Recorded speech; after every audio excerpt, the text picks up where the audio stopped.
All right, we will call this meeting of the Pikes Peak Library District Board of Trustees to order January 21st, 2026 at 5 p.m. Right. We'll start with the Pledge of Allegiance. Please rise.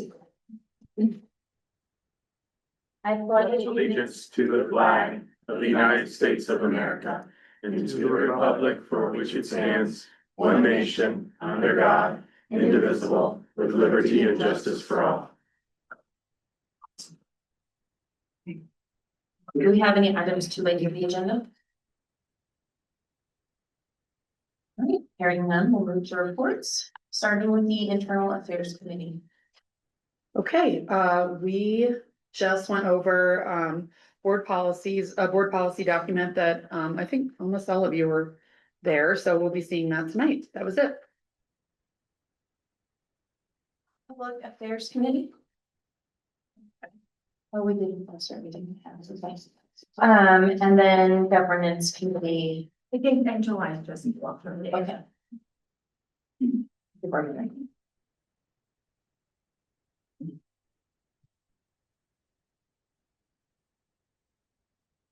Everybody's waiting. It's governance.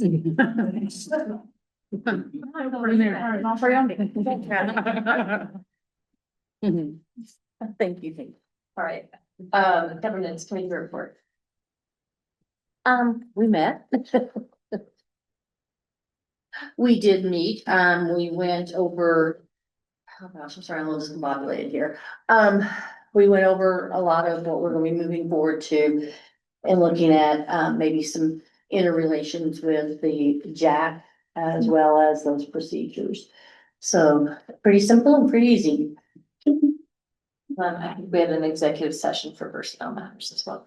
We did not. We did. No. We did not. Oh, We did not. That must have been just, It was because. we had an executive session afterwards in special. Yes, Thank you. that's Sorry. That's all right. That's right, we postponed the other executive session. Thank you for reminding me. Okay, trustee comments, ways you interact with the district. I wanted to welcome Austin.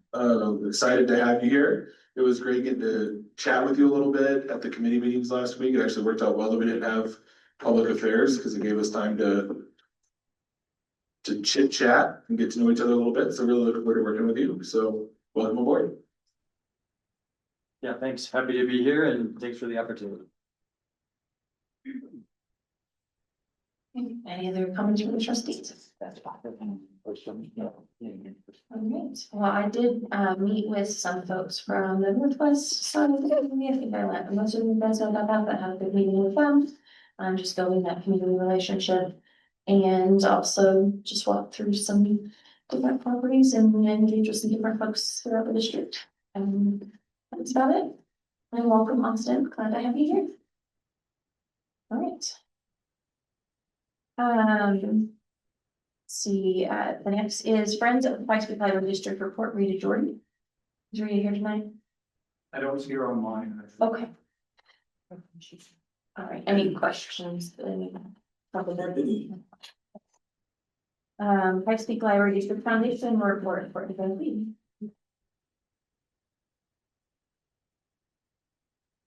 Happy New Year, everyone. Good to see all of you again. Are there any questions about the report I sent over?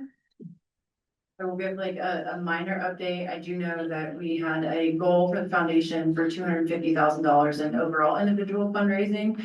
While I don't have the actual numbers just yet, I do know that we did at least hit that goal. So that is pretty exciting.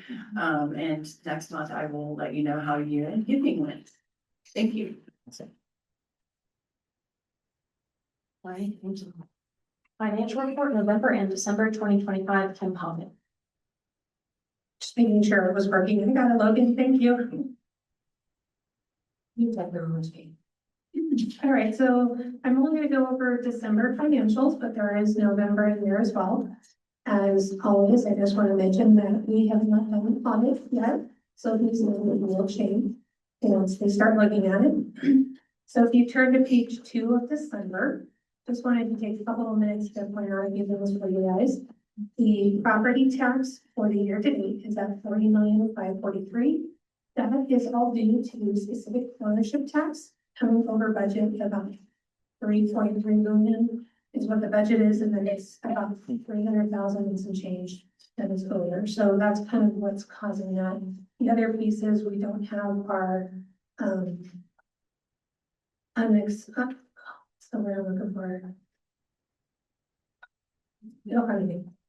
We have one more thing we have to record for the audit before those become ready. So that's piece one. Two, we will be bringing the adjustment for the budget to you guys in February, along with the hopeful roll forward of the capital requests from 2025 into 2026.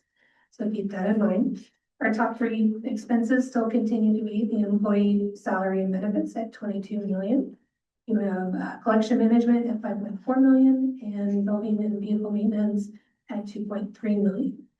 And then if you look down at the bottom toward the capital funds, you see some increases from the prior months, really in the facilities, security and IT teams. And that's just related to some of those larger purchases really coming through with their expenses. And we've been talking about the AMH, purchase of UPass, and then some update to security equipment at the monument. And then PC refreshes, because we always need those. The last piece I wanted to mention is if you turn to page general fund, which is page 4.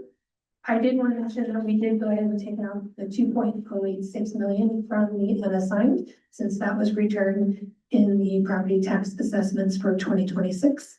So that does increase your unrestricted available balance for the board to use. Any questions?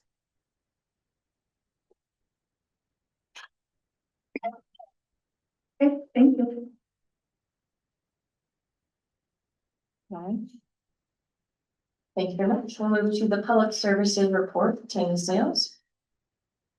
Well, our November and December reports are in there, but this is gonna be my final ILS update. We did implement. The implementation went very well. We were very pleased with it. The team spent, the next 2 weeks kind of working out a lot of the bugs for the system that just happened because of transitioning. But pretty much it has been operating. We didn't have a lot of complaints either. We were very pleased with how that transition went. And then thanks to finance, we began purchasing new physical material on January 2nd. So that was earlier than we expected. So we should start to see some new physical materials show up on the shelves in the next few weeks. And then the other great thing that happened in 2025, the new bookmobile was on the road December 31st.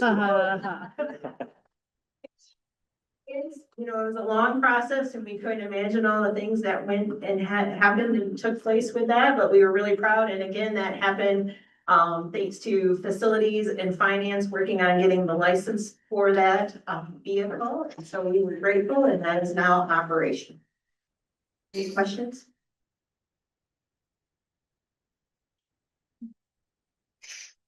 All right, no questions on the report. Thank you, sales. We'll go on to the support services reports. Any questions about communications, facilities and security, human resources, IT, or strategy and innovation? The questions for the board, then we'll move to the CEO report and the panel sheets of those. Good evening.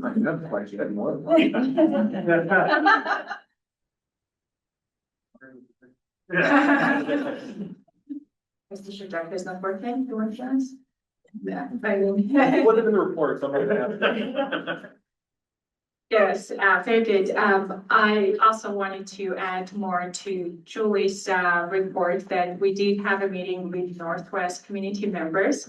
I want to thank Ms. Carla Powers for organizing that. I believe it was very successful. We had very good conversation. It was a day that when we got the snowstorm. So after that, when we were driving home, it was late. We were very grateful when we got home safely. So I also did have a meeting with a community member from Cheyenne Library area.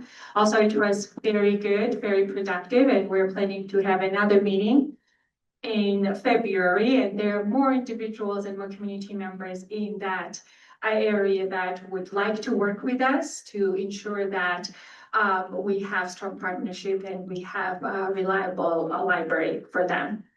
So that was very good. So it seems like I had a lot of meetings. That's what I do most of the time anyway. So, and also the state of the library happened last week and I believe it went well. I want to thank all leadership team members because I decided I did not want to be by myself in a hot seat. So I also shared that with all of them and they did a great job. So thank you very much. Also, as you remember, if you remember, you may that we did have a challenge that we received a reconsideration.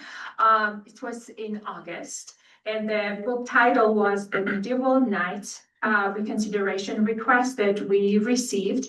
And it does take some time for us to actually do all the review. So main concerns that this individual had about this book was that it was not accurate when it comes to some historical events and certain kings in England. We had 3 librarians who reviewed that book. One librarian recommended to actually remove the item from our shelves. 2 librarians recommended to retain it as classified. And I want to clarify what classified is because having a lot of meetings with community members, it's very helpful because very often we get so used to our library language, we just take it for granted. Classified is that how we catalog our books. So again, 1 librarian said to remove the item, 2 librarians said to retain as catalog as classified. And I happen to agree with the majority. So we decided we're going to retain this book in our collection. And I will be sending a letter to that community member who challenged that, I believe, tomorrow this week. So this is mostly, that's what I wanted to share with all of you. And do you have any questions for me? Thank you. All right, thank you very much. We'll move on to business items. Any questions on the consent items from the board? Okay.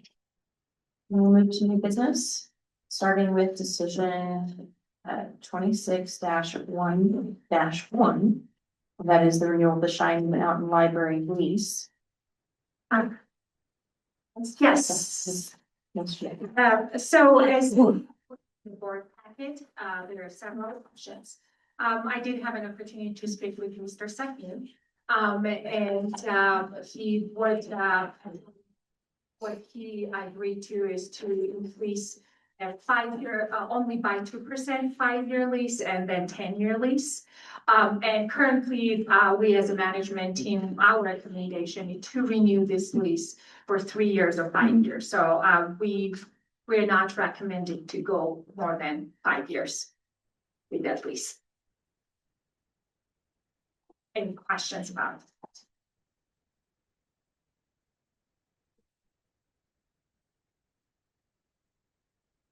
It was 3% for the. For 3 years. For 3 years, right, and then it would be 2% for 5 or 10. That's what, because before the information we received from them in September, I believe, of 2025, there was no difference. It was the same 3, 5, and 10. Then when we had the conversations and also we called and asked him if it was possible to show some kind of difference when it comes to a longer term than 3 years. Great. Any questions for the board before we call for motion to move to discussion? I had a quick question. Commercial contracts are a little bit tough this year, you know, like just for the nature of the business.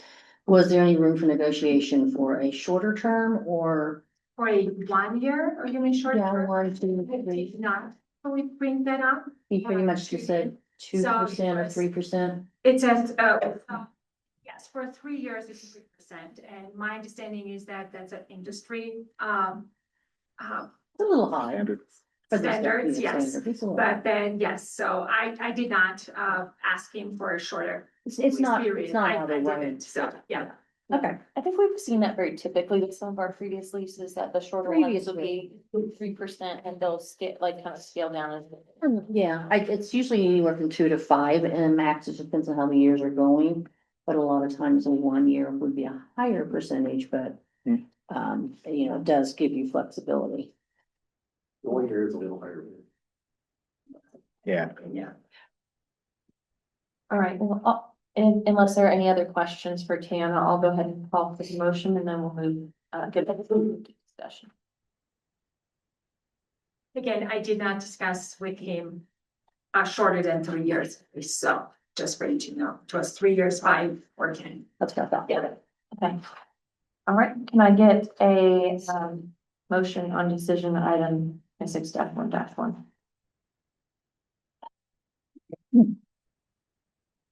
You can have discussion up before we. Oh, sorry. Okay, That's right, so we have to leave the. yeah. You're right, let's do that first. Yeah, I'd like to get an idea of what people think about 3 or 5. You can start.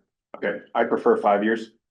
I think that gives us a lot, enough time to figure out what we want to do as a library system, especially for that specific area. I know that we've been looking for, locations around there, but, we haven't really found anything yet. I think this 5 years would give us enough time to find something, fingers crossed. And I apologize, what are the break lease fees? What do you mean? We have a clause, what do you mean? If we need to break, like we found this perfect place drops and we want that flexibility, what is our, You have a table. We have a table clause there as a government, okay. so yeah, it's already a provision there for us. To be clear, in the event that we were to purchase a building or something like that. Assuming that Well, we're gone. so I think we have to be careful, because if we end up in the table clause is a non-appropriation clause, and so if we say. As a board, we're not going to appropriate money for a lease for Cheyenne. And then go around and buy a building for Cheyenne, I think we have a problem. Legally saying that we could break this contract due to non-appropriation, we have the money, we are appropriating money to the Cheyenne area. And so I think using that as a fail-safe, if you will, for purchasing a building to get out of the lease early seems like the wrong path forward. And so I think, I guess the question is there language in the contract that would allow us to do that outside of the non-appropriation clause? I don't think so. Okay. Could we? And again, when is this lease up? I know it's soon. It's August of 26. So So we have a that's 6 month, we have a 6 month notification in there, so we're running up against that timing. to February. So if we're looking at leases, I'd be fine with a 3 or 5 even, but I think we have to think in terms of. That we would be committed to that for that whole duration.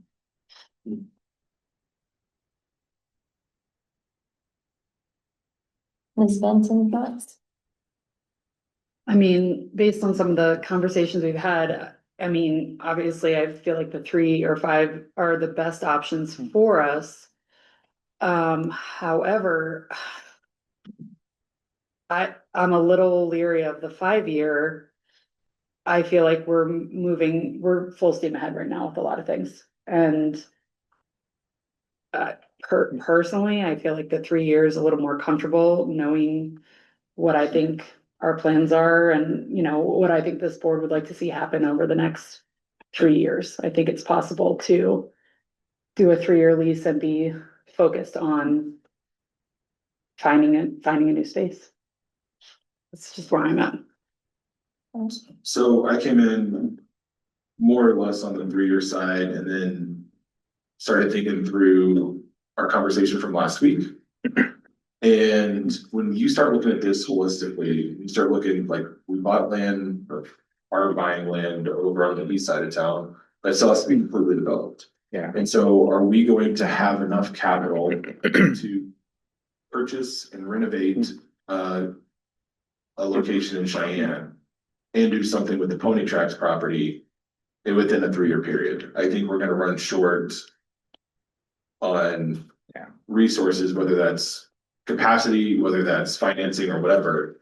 And so my concern is if 3 years is not actually going to give us enough time to actually develop where we're trying to go and what we're trying to do here. And so I think I'm actually leaning more toward the 5-year at this point, just to give the district more room to identify what it is. If we need to do fundraising, it gives us more time to pull campaigns together. I think having a little extra breathing room with the work that we have to do over on the east side. Yeah. Makes me feel a little bit more comfortable and not quite as up against a wall. Like 3 years doesn't, especially when you look at what we were just talking about with that property, the old rec center. That one would have been like a 20-cut job. And like the amount of time that it would take to do that, we're basically at the 3-year mark from the time we said go to the time we'd be able to move in. And that's where the property is already identified. And that's giving up everything over on the east side. And so I think the 5-year makes the most sense to me, just looking at the resources that we have, what the plan is and where we're trying to go. I think I'm probably more in favor of the 5-year at this point. Kenny, do you have any thoughts, Dad? Yeah, I think as we look forward to developing a strategy starting 2027 and beyond, I think a 5-year lease will probably give us more space to incorporate it and be more deliberate in our strategy. I agree that right now I think there's an impetus to try to do a lot of things fast, but it might be better and more beneficial for us as an organization to create space, like Scott and Aaron said, and have a little more time to raise money and be more deliberate in our planning. Austin, do you have any thoughts you'd like to add this stuff? Excuse me. Give it a sense for if we went with the 3-year and let's say we find out that we need 4 years, we likely end up with a 1-year option again. Because the downside I see of the 5 years, you are locked in for 5, whereas 3, sure, you'll pay a slight premium. But you could do a 5-year lease by tacking on 2 additional years. So then we don't tie our hands when we don't need to. But I guess I don't know if we typically get those negotiations in such a way, that we would have the opportunity to sign a 1 or 2 year at the end of the 3-year lease. So that's a question. When it comes from negotiation standpoint, I think it's always possible to negotiate because landlords always want to have like their place rented leased. So I have not experienced it personally. We did not have to do that, but I believe it's feasible. So most of the time, again, a lot of landlords also, they would like to have a library in their shopping center. So then more people actually go there while they're using a library. They're also our patrons of other businesses there. So And 3 and 5 were still the 3%. It was the 10 that was. 3 years is 3% Okay. and 5 is 2. Okay. And then again, like that, you can always negotiate. We'd still have the same 6-month clause, but maybe at this next negotiation, we could do a break lease clause or that, negotiate that the next time. When you say next time, Angela, what do you mean by If, next like, for time? example, we went with a 3-year. Oh, okay. I see. And then we realized, oh, we do need those extra 2 years, or we need an extra 3 years, then you could negotiate that, but at that also same time, you can negotiate a break lease clause where it's a little bit hard when we're sitting here on January 21st to do that by February 1st. So we would have that momentum, and we are talking just about 1% for 3 years. Yeah. Yeah, so I think I would have to say that I'm definitely leaning towards 3 because of the flexibility and the options that it allows. It's always a little bit scary. He might have another client come in and we would have to make a decision, but sometimes it's okay to have to make a decision quicker. All right, any further discussion on 3 versus 5? Just ask one more clarification. I mean, what is I don't even know if we know the answer to this, but what's the most likely scenario where we would be ready to move on something in a shorter time period? I mean, is there no chance are we fully tied up with Pony Tracks work and whatnot? Because if it's never gonna happen, then the flexibility doesn't help us. currently with the meetings that, the first meeting that I had with the community, what I'm hearing from them that they are very pleased to work with us and also help with fundraising campaign as well. But I cannot say that we have something solid right now that will just say we can do it. And also we're in a process of due diligence when it comes to pony tracks. Hopefully we will have those results by the end of this month to know that we want to actually close the deal. So yes. You feel like if something came up in Cheyenne Mountain, you would have the staff and the capabilities to handle both projects, if need be. Also, I cannot speak because we do not have enough staff and facilities, even though we did add more for 2026. So, and also it's capital, right? That when it comes to finances about that. I cannot commit my team to that they can do both projects at the same time. We would need to prioritize. We have any books on cloning that we can? Everybody. Oh, gosh. So with that based, would you say that you offered 3 and 5, but you feel that 5 is actually more where you would lean because of if something came up?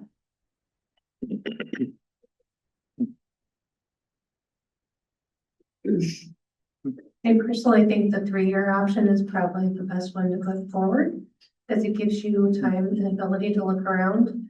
If there is a property out there and our brokers come up with it, we can look at it at that point. Pony tracks, we may not be able to do anything with that property for a few years. We don't know.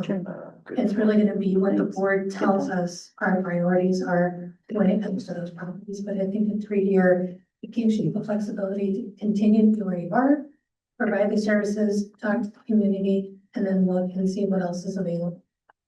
Thank you.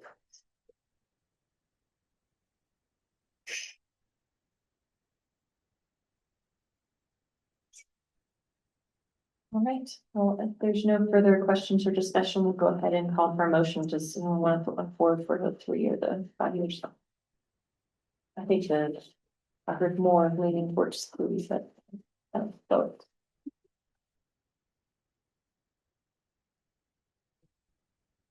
I'm fine with starting with a motion for 3 years. I just don't have exactly what this little thing here is making it more difficult to flip through my papers.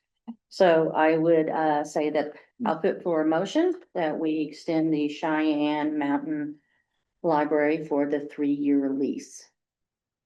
Do we have a second? Awesome seconds.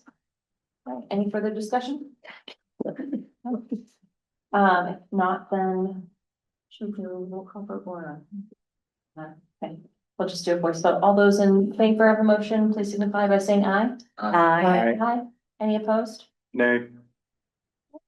The ayes have it, and we will move to the discussion item number 2, 2026 Board of Trustees meeting schedule. And you'll find that in your packet. I think it's page 7. It's coming off. This them is doesn't important to require a participate. vote. Because of, just getting a general idea that some of the rooms are maybe shifting us through the year. I think ultimately, governance, the president for the next year will set the schedule, but just have conversation on that. So, is that your? Mm-hmm, and I'm not finding the paper, so nice to you. Clearly, thumbs are very important. Absolutely, this is just, basically to get the committees ready to have a date there. There are always areas making sure that we have rooms to do it. Of course, it may be that once a committee gets formed, they may say 3 o'clock work better than 2 o'clock, or if they even want to switch a day, that is okay, but please know as a committee member, that does not put the work back on the staff. You decided to switch, do that due diligence yourself. So other than that, I think it's pretty simplistic and forward. So as I understand, we're still continuing to look at the third Wednesday of the month for regular board meetings. And the first Tuesday, I believe, for typically for committee meetings. Correct. And there are exceptions for June and December, because in June for the audit purposes and then December the budget. So. Can I ask a question? Is there any thought of anybody wanting to move the meeting up an hour to 4 p.m., which is what originally the board meetings were set at, and then we moved them to 5 because of liaisons over the years? Because several liaisons couldn't make board meetings, and so we moved it to 5 p.m. Is there any thought of moving it to 4 p.m. and doing a earlier meeting? Not from this mom. Who picks up from school at 3:45. Okay. Just saying. I think 5 works best for me as well. And I'd love to have the liaison still be able to access the meetings when possible. And it just always feels like the community has a better chance to, as well as to coming in at 5 than at a 4. Because most of it is a more typical workforce. So I was looking at this, I think I'm actually out of town on the 24th. For the autumn. Yeah, for the audit one. So I don't know if I'll be available remotely or not. Like, that's the only one looking at this that I know of right now that would be prime. And as you know, we always present the audit results to the internal affairs committee as well, so. Will be available for the board meeting. Okay. All right, any further discussion on this item? All right, and we will move to decision 26-1- board policies. You'll find those beginning on page 6. And as this went through back year and a half ago or so, we talked about just separating out the policies that we had into buckets.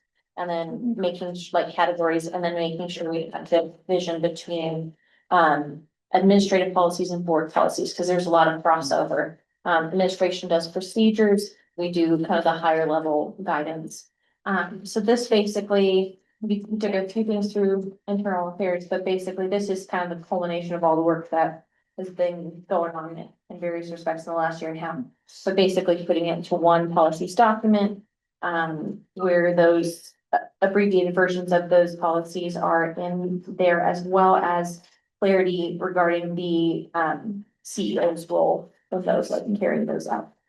So just separating that out more clearly and a little bit more easy for the community to read and look through. Added a board and CEO relationship section, governance process under 3 just referred to the I believe to our bylaws, and then statutory obligations number 4, as we talked about in internal affairs, just has to do with those policies that do have procedures in them but are required by the state for us to have, such as reconsideration policy. So it's a little bit outside the normal format for PPLD policies. But they go under there because they are statutorily required. Yeah, I'll let Aaron introduce the other. Thanks. And not just at 4.0, those are statutory board responsibilities, which is why they're here. They were statutory policies generally, they still with the administration. 3.0, this is modeled after Carver's policy governance model. We looked at a couple districts like Hooter to pull kind of their format and how they were handling things. Governance process is pretty common in those. That's really how the board relates, how the board operates. However, all of that's defined and detailed out in our bylaws, so it felt really silly to either duplicate that here in the policy or go through a huge bylaws amendment that would like remove all of the policy, and we just acknowledge, hey, we already have this bylaws, so we as a board will operate per bylaws. So that way we're still tracking that section. It can change in the future at some point, but for now, we're just going to keep that found in the bylaws. And as this work's been going on, as Julie mentioned, for about a year and a half, we've had a couple of changes to policies. Like last fall, we had a couple that went through, and these policies reflect those changes. it's not verbatim, but effectively like. What the intent of the policy was replicated here, so that this is up to date with the policies we have. And we kept this kind of rolling as policy changes were made by the board, so it was reflected here before we brought the whole packet. Yeah, so the budget policies and access policies, some of those things that the board voted on, I think last year, update, collection management, those sorts of things. The spirit of them is still here, but it's a slightly shorter form.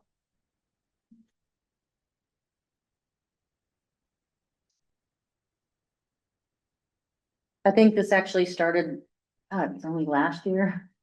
Sometimes it seems so far away. Working at this and, you know, coming on new to the board, Austin.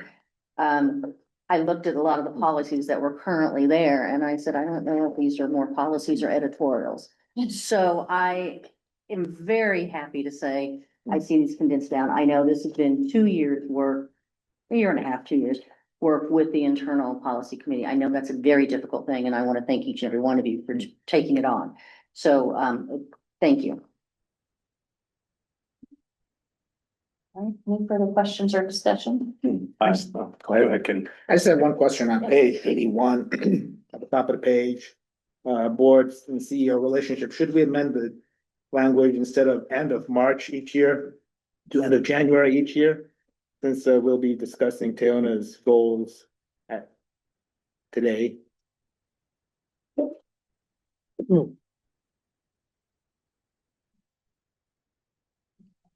Traditionally, it's been done. What, it was ADP. Timeframe that we actually do the contract.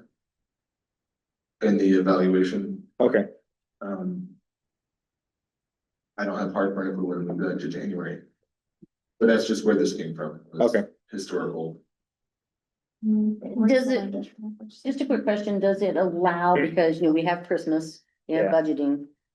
And then it does take some time for the governance committee, depending on where they're sitting. Mhm. I think, March is like the drop dead day. Okay, no later It than, doesn't mean that it can't be done earlier. Am I Okay. correct in that? Yeah, it says by the end of March, so I think that's fair in case Okay. things get delayed. thank you. I have a couple of questions. Um, So throughout the document, I'm noticing that the CEO will establish, maintain policies, establish policies. Are we talking about policies that are internal to the library staff? Or are we talking like internal, procedures or processes or things like that? Procedures, processes, how the staff would handle it, like all the actual operational functional side of it. Okay, so would it be better, since the board is the one responsible for policies, that we don't confuse the two? Because I think there's a specific section in here that calls out that the board is responsible for all policies. 1.11, with regards to policy, it is the expectation of the board of trustees that the CEO will maintain a set of policies that reflect the values of PPLD. We just need to make sure that we're consistent. Our responsibility as a board is to develop these policies. And the CEO is responsible for either developing or implementing processes that are internal to the organization. So you're saying at 1.11. I've got like 1.2, 1.5, anywhere where it says the CEO will establish policies or maintain policies. I'm sorry, you say that was in conflict with 1.11? Well, no, so we as a board are responsible for all the policies, correct? We're responsible for board policy. Board policy. All right, And so that's what this, so the way we've had it before is we had those big long documents. There was a paragraph at the top and the rest of it was administrative policy. We, as a board, were responsible for the board policy part that was just the top section of that. And we were not going into the procedures and the other side of that.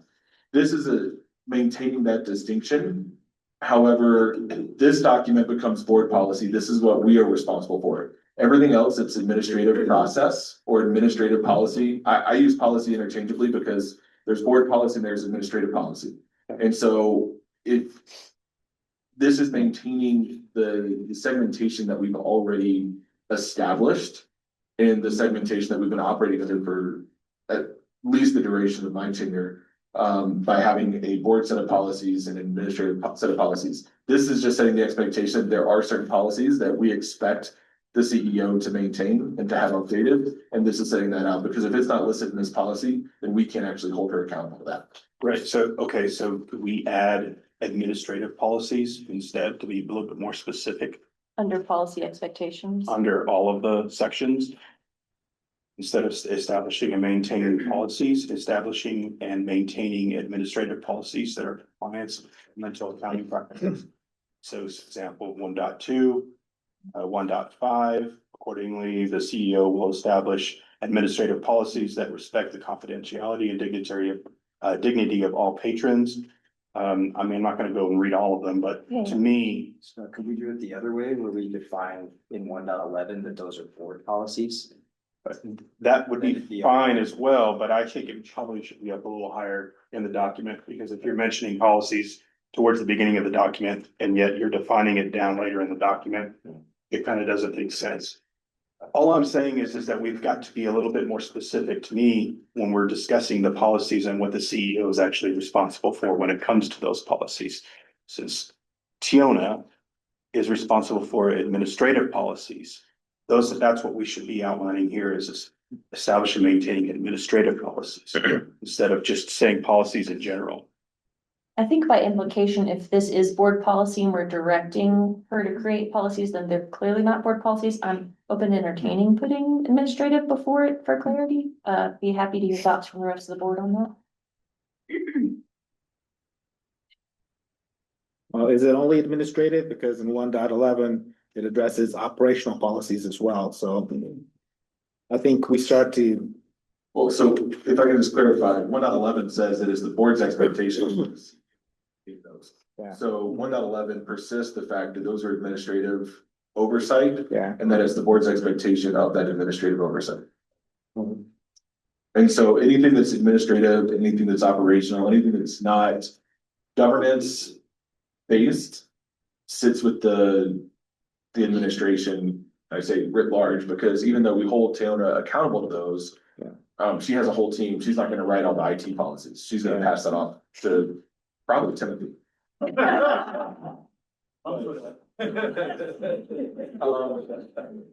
I think to the point, I'm kind of in line with Julie here, that I don't know that we need to go and define that all of these are administrative places, because the implication is these are board policies, so everything else would fall under the purview of the administration, whether it's operational, administrative, procedural. I mean, there's a long list of what those tend to be.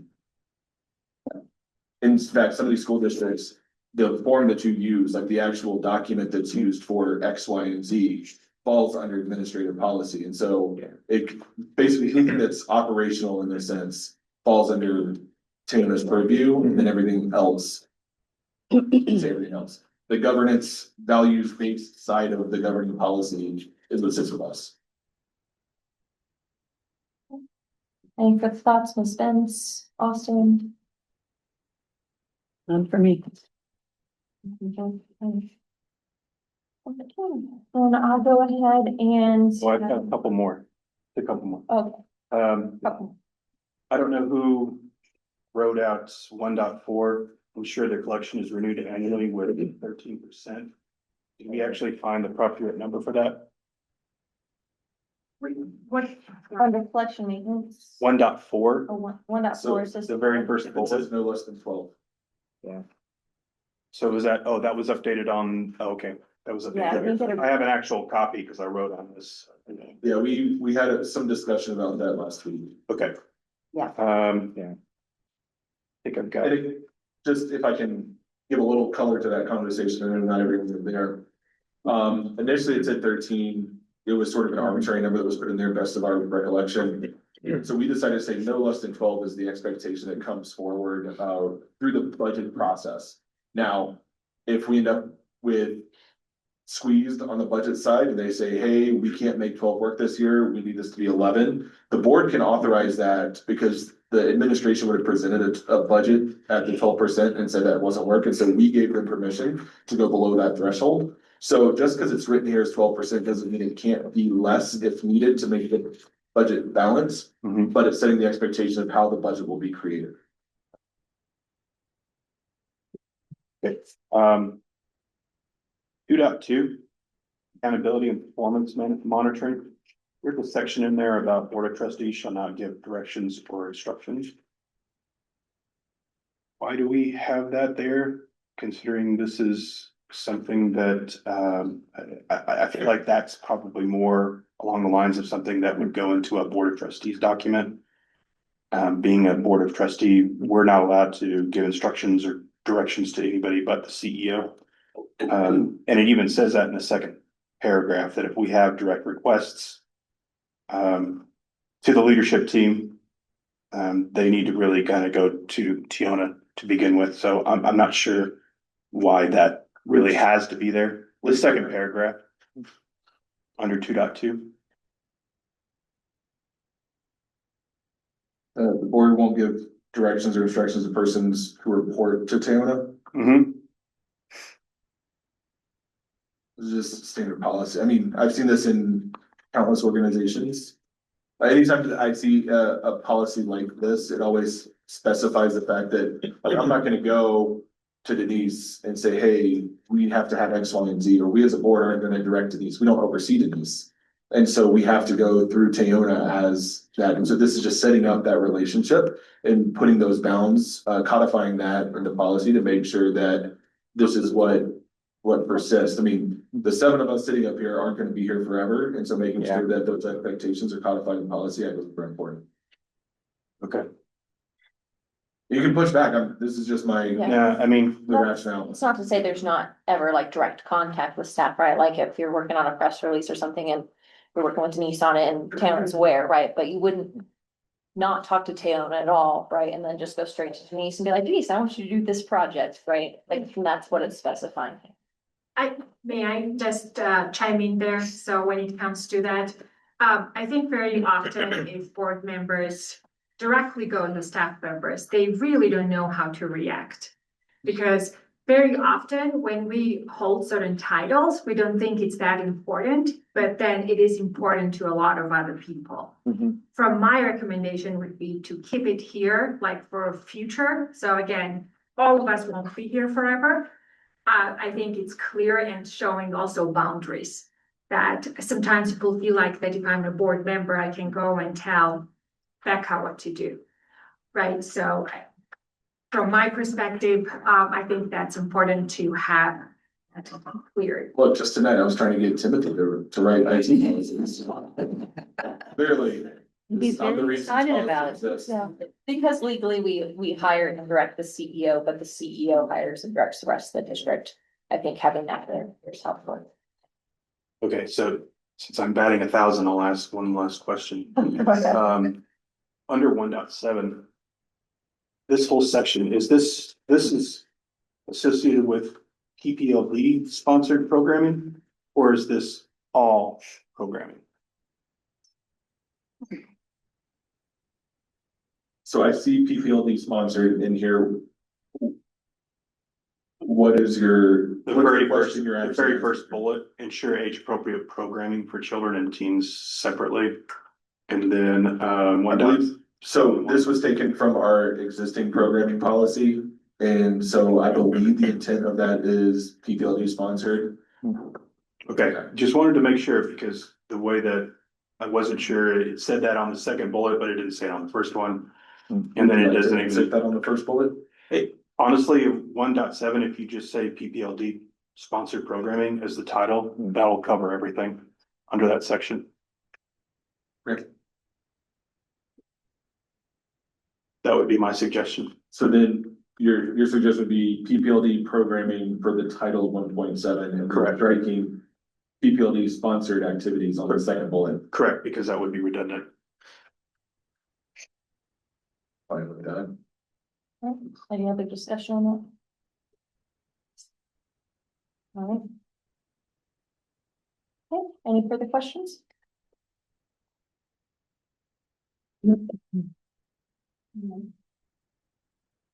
Um, So I'll make a motion to approve board policy packet As amended for item 1.7. We have a second? I'll second. All right. And I'll go ahead and call for the vote.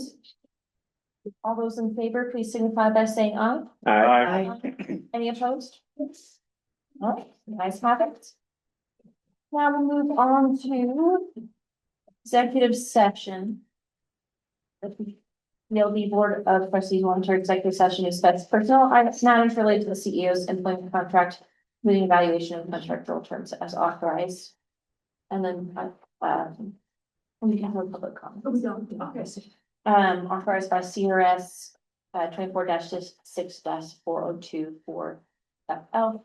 Do we have a motion to go into executive session? I move that we go to executive session. And discuss it. Okay, all those in favor? Sorry, would it be possible to read the motion? Oh, that's right. Just to discuss personnel matters related, blah, blah. There's this piece that I just, Yes, but didn't read it as part of the motion. sorry, yeah.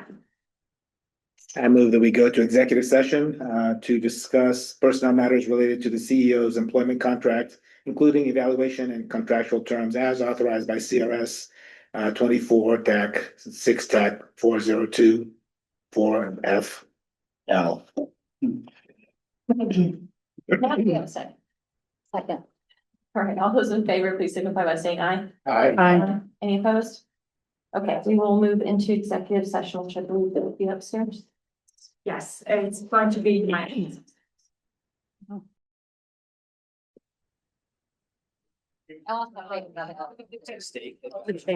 Might not.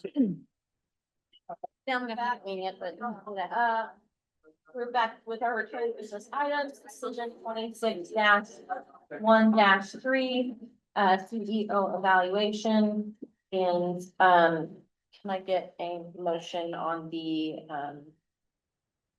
COLA and the salary increase with the overall increase? And is there certain wording that I have to say, or? Yeah. We would all have a motion paper, so just make it up. If you have, oh gosh, we have the language last year was a motion to increase by a certain percentage. Am I winning? I think naturally, it would be weird for me to say like the motion to increase this by this and then this by this. That's Oh, how we don't have to break it down, but just the overall percent. Yeah. Yeah, the total percentages. Okay. I make a motion that we move forward, the CEO evaluation, would be broken down to a 6%. Oh, no, we're not break, we're just increase of to the salary, total 6. Total 6, thank you. I move. So basically the motion would be, I move that we, at the Pikes Library District, increase the CEO salary by 6%. Is that Yes, what you meant to say? yes, Okay, I did. do we have a second for that? I'll second that. You sure you? want Yeah, I to? don't know. It's been a long night, y'all. All right, so You're you've gonna already make me had do a math on discussion, that. I will say, all those in favor, please signify by saying aye. Aye. Any opposed? That ayes have it, and then we'll move on to the decision 26-1-4, 2026 CEO goals. And I will read those off and then entertain a motion. So those goals would be to provide a proposed timeline for the Ruth Poly remodel by July 2026 to the board. Complete the strategic plan for 2027 through 2030 by the end of 2026. Hold one town hall meeting per quarter within the community to collect data about their library experiences and collect feedback on a hybrid format library and community needs. And for the fourth goal, convert at least one library location into a hybrid facility by the end of 2026.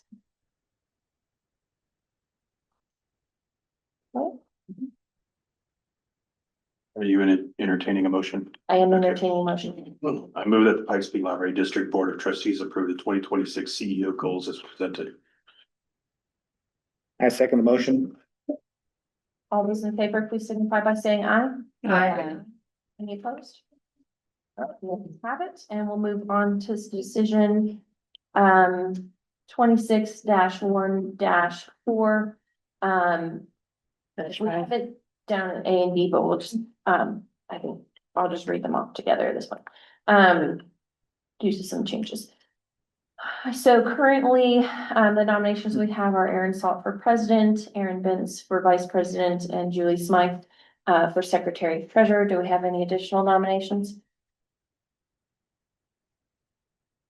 Okay, then, hearing none, I believe that passes by acclamation, correct? Wait, you didn't. Say it one more time. That would pass by acclamation. The names So again. that's, President Aaron Salt, Vice President Aaron Benz, and Secretary Treasurer Julie Smythe. There are no further nominations, and therefore it would pass by acclamation. Okay.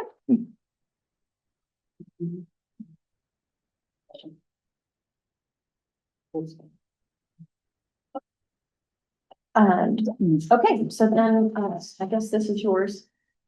Take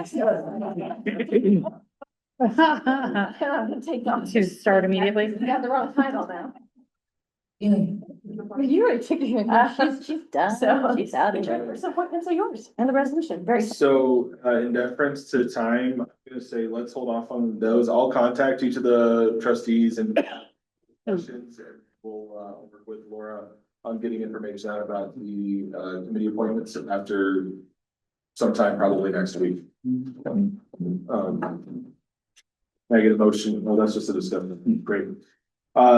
Next is item A6, decision items, resolution in recognition of Ms. Gonzalez and Ms. English for their impeccable work and service to this district and this community.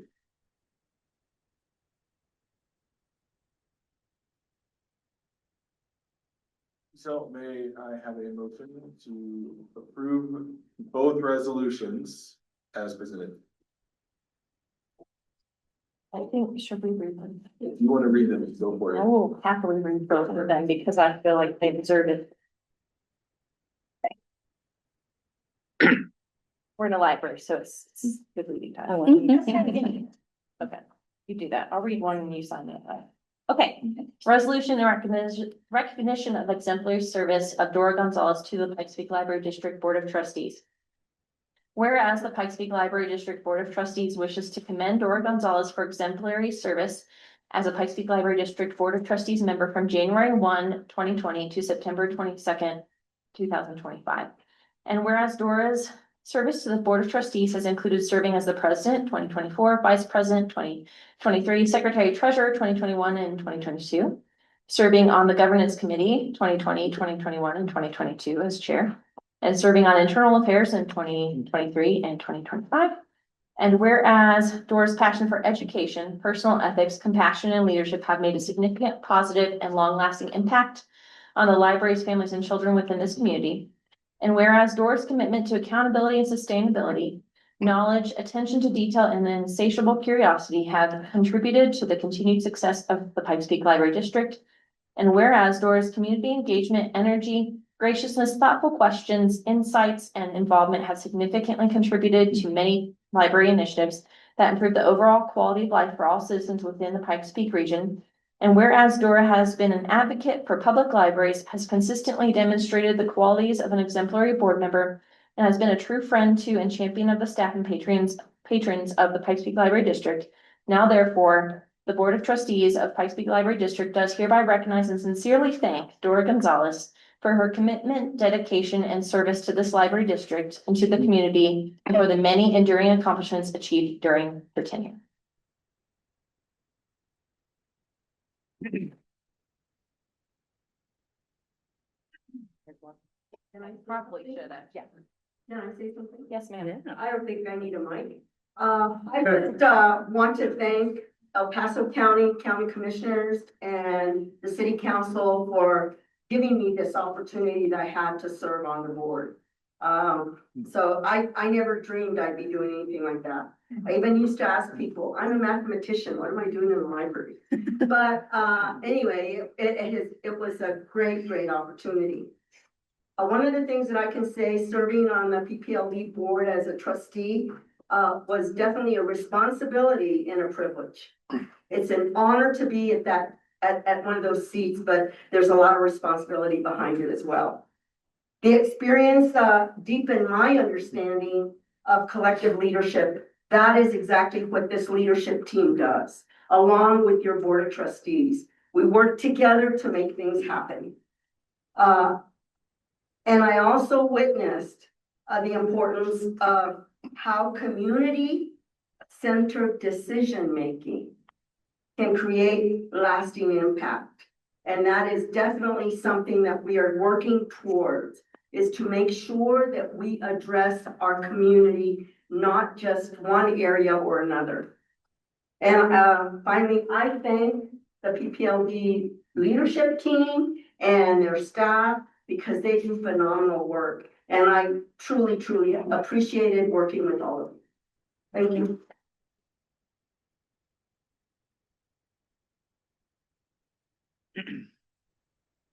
Thank you, Dora. And now for Debbie English. Resolution in recognition of the exemplary service of Debbie English to the Pikes Peak Library District Board of Trustees.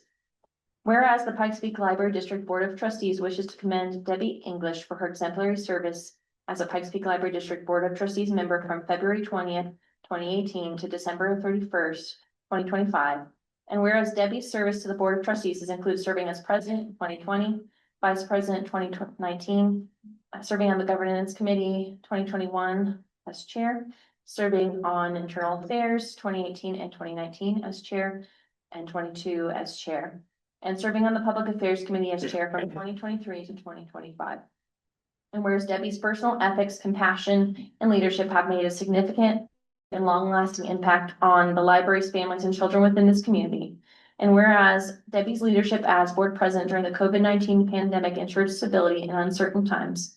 And whereas Debbie's knowledge, attention to detail, and insatiable curiosity have contributed to the continued success of the Pikes Peak Library District. And whereas Debbie's thoughtful questions, insights, and involvement have significantly contributed to many library initiatives that improve the overall quality of life for all citizens within the Pikes Peak region. And whereas Debbie has been an advocate for public libraries, has consistently demonstrated the qualities of an exemplary board member, and has been a true friend to and champion of the staff and patrons of the Pikes Peak Library District. Now, therefore, the Board of Trustees of Pikes Peak Library District does hereby recognize and sincerely thank Debbie English for her commitment, dedication, and service to this library district and to the community, and for the many enduring accomplishments achieved during her tenure.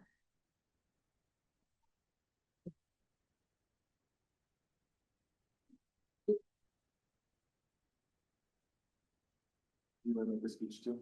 I made a very big speech in December.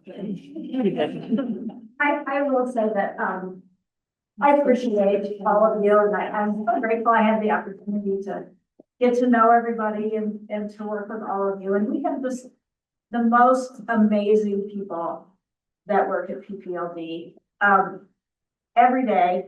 And I've been to every branch.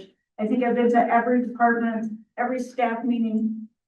And everybody has always been so passionate about what they do. And I think that carries through to what we do as a board.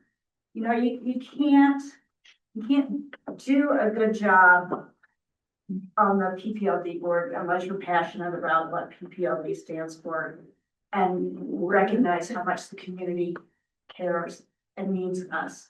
So thank you guys for doing all the hard work, and maybe I'll see you for public comments.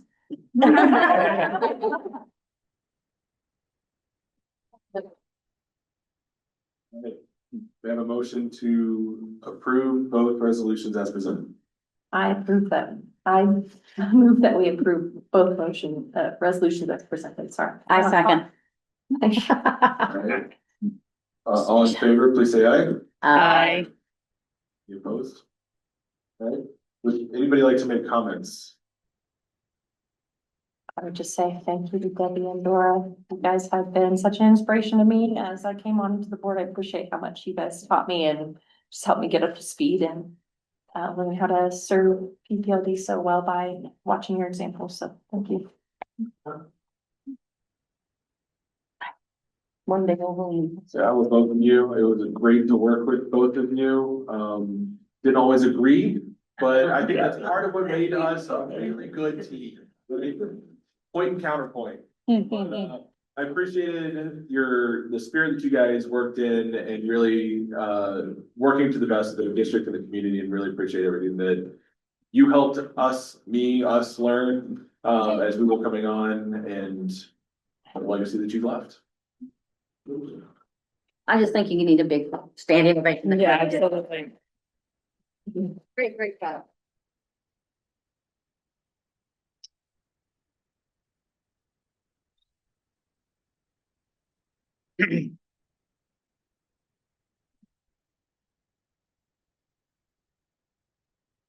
All right, if there's nothing else. Meeting's adjourned. Okay.